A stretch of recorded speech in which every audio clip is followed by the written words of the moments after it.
¿De acuerdo? ¿Cuál fue la mascota más famosa de Dallas Review? ¡Ja! ¿Hablas en serio, Bill? ¿Crees que llegué en el arco de Wismichu? ¿Acaso piensas que soy un pambicito nuevo? No, porque los nuevos no pesan 180 kilos. Solo estoy calentando, así que contesta la maldita pregunta. Si decidieron hacer clic en este video es porque seguramente han visto un montón de memes y edits de la escena que acaban de ver, en donde podemos ver a estos personajes todos raros hacer esta especie de trivia de un montón de temas diferentes para saber exactamente cuál de ellos sabe más del tema en cuestión.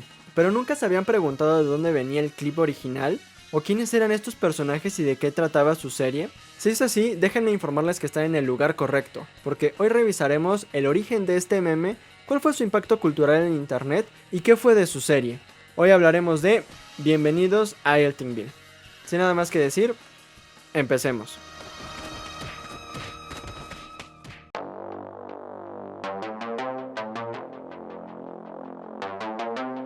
Creo que a cualquier persona se le ocurriría pensar que este fragmento viene de una serie animada, probablemente producida por MTV o algo por el estilo, de por ahí de los años 90 quizás, porque creo que podemos aceptar que tiene un estilo muy parecido a algunos cortos de aquella época, como Daria o BBC Butthead. Pero, ¿es realmente así?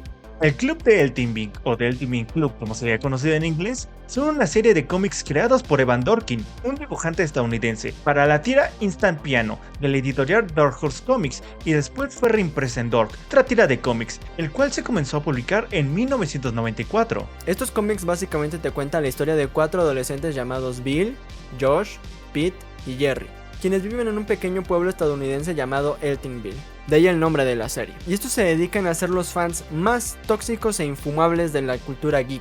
Algo que claramente fue escrito para parodiar a este tipo de gente en la vida real, que suelen ser muy tóxicos con este tipo de temas. Ya saben, franquicias como Star Wars, Star Trek, Marvel, DC y todas estas franquicias que se empezaron a hacer populares desde la década de los 80s. Todo el tiempo lleno de estereotipos de esta gente sobre cómo pueden llegar a ser muy intensas con sus gustos. Y es que hay que decir que estos cómics realmente fueron muy populares en su momento. Tanto así que atrajeron la atención de un ente de la comunicación muy grande pero absolutamente maligno: Warner. Es así que en el año 2001, Warner Bros. Studios produjo en colaboración con el estudio japonés Tama Productions un piloto animado con el nombre de Bienvenidos a Eltingville, adaptando algunas de las primeras viñetas del cómic, llamado Tráeme la cabeza de Boba Fett, y se transmitió en el bloque nocturno de Cartoon Network's Adult Swim, esto obviamente en Estados Unidos. El capítulo inicia presentándonos a los protagonistas mientras juegan algo que parece ser algo así como calabozos y dragones, una partida en la cual terminan perdiendo. Pero lo importante de toda esta escena es que en realidad vemos que los chicos están jugando un juego de mesa en el sótano de la casa de uno de ellos, básicamente como cualquier adolescente estadounidense en la década de los 80s, y se nos termina dejando en claro cuáles son las personalidades de cada uno de estos personajes. Para empezar tenemos a Bill, quien es el admin del grupo y probablemente sea el más intenso e insoportable de todos. Y es que por lo que hemos leído en Wikipedia sobre su personaje en los cómics, bueno, hemos comprobado también en el episodio animado que es alguien muy autoritario y bastante tóxico con los demás, siendo el principal responsable de que muchos de los planes que tiene el club salgan mal. Luego tenemos a Josh, el gordito carismático y de lentes, que seamos sinceros, seguramente conoces a alguien que es así, el cual es un amante de las películas y la ciencia ficción, especialmente de Star Wars. Podríamos decir que él es el principal contrapeso a Bill, ¿entienden? Contrapeso, bueno, seguimos. Siendo algo así como una especie de antagonista dentro del club, porque todo el tiempo se están peleando y podemos ser testigos de eso desde el principio del episodio. Después tenemos a Pete, un chico bajito y cejón que por alguna razón me recuerda a TJ del recreo, pero como si acabara de salir de la correccional. Este personaje no destaca mucho en el episodio, pero lo que sí puedo encontrar es que se da a entender que es un gran fanático de las películas de horror. Básicamente es tu típico compañero de curso que se la pasa diciendo que le gusta el gore y jaladas así. Y por último tenemos a Jerry, el más tranquilo y probablemente más agradable y callado de todo el club.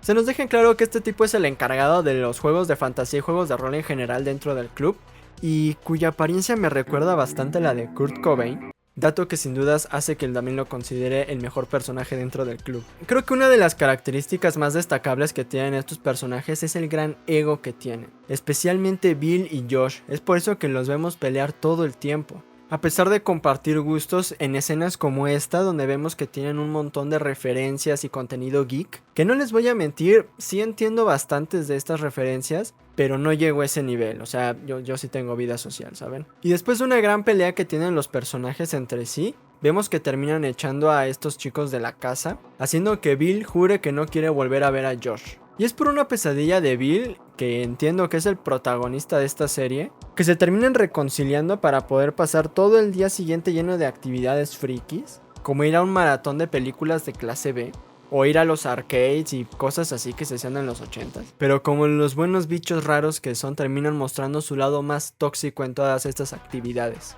Y para poder finalizar este día con una nota alta, terminan yendo a su tienda de cómics local y... ¡Oigan, chicos! ¡Chicos! Ay, genial. Willoughby el frustrado. ¡Voy a mostrar! ¡No importa! ¡Estoy muy bien! ¡Oh, por Dios, chicos! ¡Rápido, vayan a ayudarle! ¡Rápido! ¡Vamos a ver! La tengo.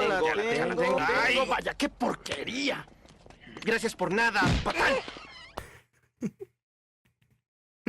Creo que esta escena resume muy bien la esencia de la serie. Y ya dentro de la Friki Plaza esta podemos ver muchas más referencias a franquicias de la cultura popular, hasta que por fin entra en escena el bendito MacGuffin de este capítulo. Un Boba Fett original de 12 pulgadas, en su caja de la Guerra de las Galaxias, con cabelleras de Wookiee. Absolutamente un sueño hecho realidad. Y claro, como no puede ser de otra manera, Bill y Josh terminan peleándose por ella, y es aquí donde está la escena más icónica de toda esta animación. El duelo de trivia. Una escena en donde no solo si eres un verdadero friki entenderás todas las referencias, en cuyo caso permítame estrechar su mano, amable señor, por favor, y dispénseme si luego de eso paso a lavármela con jabón y cloro, porque qué asco. Y es que seamos sinceros, probablemente conozcas esta animación por esta escena y todos los edits que se hicieron con diferentes franquicias, cada una con un fandom más rancio y horripilante que la anterior. Y luego de Dios sabrá cuánto tiempo del duelo de trivia, Josh por fin se equivoca cuando le preguntan quién dice biri biri biri, sonido que desde el principio del capítulo podemos oír que Jerry hacía, así que se confundió. Punto curioso, el sonido al que Jerry se refería es uno que hacía el robot Twiki de la serie Buck Rogers en el siglo XXV, una serie de ciencia ficción espacial lanzada en 1979. What about Buck? Otro buen dato que seguramente nadie quería y a nadie le importa. Todos están en mi contra. Todos son unos antisemitas. Yo no soy antisemita. Tengo todas las películas de Spielberg. ¿Qué carajos, Pete? Y claro, como el mal perdedor que es, Josh decide ir por el dinero a su casa antes de que lo haga Bill, teniendo así una desastrosa carrera por todo el pueblo. Y debo admitir que estoy sorprendido de que Josh siquiera sea capaz de seguirle el ritmo a Bill. Pero, ¿qué puedo decir? El superpoder del friquismo, supongo. Y ya cuando por fin vuelven a la tienda, Bill trata de pagar con cheques y Josh con tarjetas de crédito. Pero el vendedor los termina rebotando de nalgas bien bonito porque, bueno, eran los 90s y supongo que en ese momento todavía no existían las transferencias. ¿Qué eres, un comunista? Y para sorpresa de absolutamente nadie, estos dos vuelven a pelearse por el Boba Fett, haciendo que la figura se rompa, por lo que obviamente el vendedor los echa del local, dejándonos en un cliffhanger del grupo separándose para siempre. ¡Ay, Dios mío! ¡Este es el fin del club Eltingville! ¿Y qué puedo decir? Simplemente cine. Este piloto, de solamente 22 minutos de duración, tuvo una recepción mayormente positiva por parte del público, resaltando su humor satírico y fiel representación de la cultura geek, siendo principalmente recordado por su retrato paródico de algunos de los estereotipos de los fanáticos más intensos de la ciencia ficción y el mundo de la fantasía. Pero entonces, si el piloto fue tan bueno y tanta gente lo apoyó, ¿por qué no fue aprobada su serie animada completa? A pesar de que no hay una confirmación oficial, se cree que las razones de su rechazo pudieron ser varias, entre ellas, el alto costo de producción que tuvo el desarrollo de este piloto comparado con los niveles de audiencia, lo cual hizo que Warner no viera este producto como un activo rentable o prometedor.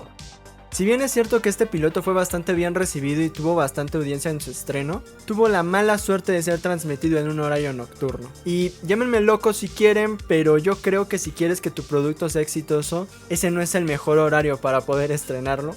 Esa es mi opinión, ¿no? A eso súmale que, bueno, estamos hablando del año 2002, una época en donde no había tantos medios para dar a conocer este tipo de productos, y menos para poder comunicarse entre gente que le hubiese gustado.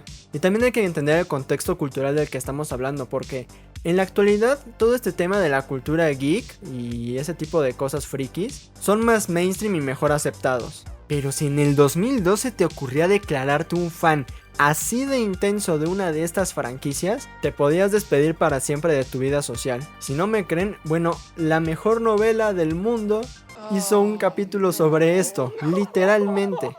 Y al final de toda esta travesía, ¿qué fue del creador, Evan Dorkin, después de esto? Bueno, podríamos decir que terminó con el trabajo de ensueño de sus pintorescos personajes. En la actualidad, Dorkin se dedica en la escritura de cómics y animación, trabajando en sagas reconocidas como Predator, Bill y Ted y Mad, entre otras. También continúa creando contenido del club de Elton para distintas redes sociales y, recientemente, dio a conocer un proyecto en el que está trabajando en conjunto con la empresa H&H Toys para poder sacar una serie de minifiguras de los personajes de Elton. Y podríamos decir que de esto último es de lo que más información se tiene porque constantemente está sacando actualizaciones en su Instagram.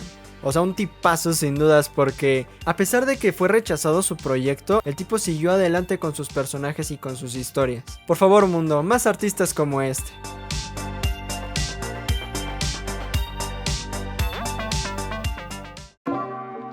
Hoy en día esta serie se les recuerda más por los numerosos memes y edits random que se le hacen a ciertas escenas. Muchas personas realmente no saben de dónde vienen estas imágenes o cuál es el origen de estos personajes. Pero me encanta que aún así la idea original por la que el cómic surgió sigue presente, que básicamente es burlarse de los fans más pesados e insufribles de distintas franquicias. Y es que no les mentiré, esta escena se puede aplicar a lo que quieras, a cualquier tipo de franquicia, es perfecta. Y creo que ese es posiblemente el legado más grande que tenga esta serie, su mensaje. Espero que Evan Dorkin esté muy orgulloso de eso.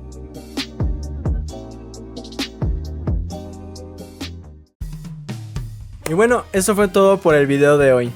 Déjenos en los comentarios si alguna vez han visto alguno de los memes o edits de esta serie, o si tienen algún amigo que sea así de apasionado. Y déjame decirte que si no se te viene nadie a la mente, probablemente tú seas ese amigo. Nuevamente los invitamos a pasar a nuestras demás redes sociales X e Instagram para tener más contenido. Sin nada más que decir, hasta luego.